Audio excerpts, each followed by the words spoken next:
In today's video, I'm going to teach you how to insert arrows in WPS Office Mobile. Adding arrows to your document can help highlight important points, illustrate processes, or simply make your presentation more visually appealing.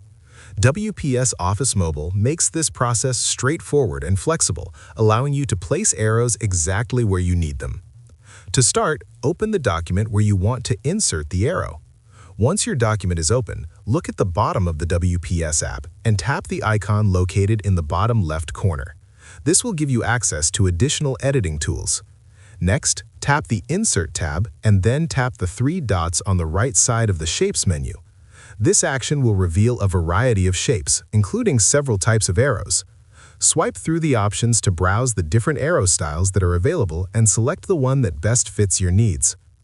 After choosing your arrow, it will appear in your document. You can adjust its size by dragging the handles around the arrow to make it larger or smaller, depending on the visual impact you want to create. It's important to make sure your arrow is easily visible but not overwhelming, so take a moment to position it carefully. If you want to control how the arrow interacts with your text, you can adjust its wrapping options. Tap the arrow to select it, then tap the Wrap option at the bottom. Here, you can choose either behind text or in front of text. This setting determines whether the arrow sits behind your text or overlays it, giving you more flexibility in how it integrates with your content. To move the arrow to a precise location, press and hold the arrow until it becomes movable, then drag it to the exact spot where you want it to appear.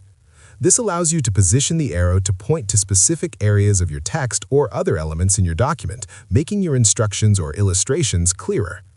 Using these steps, you can easily add and customize arrows in WPS Office Mobile, enhancing the clarity and visual appeal of your documents. You can resize, reposition, and adjust wrapping options to ensure your arrows look exactly how you want them. If you found this video helpful, let me know in the comments. Give it a like, subscribe to the channel, and don't forget to hit the notification bell.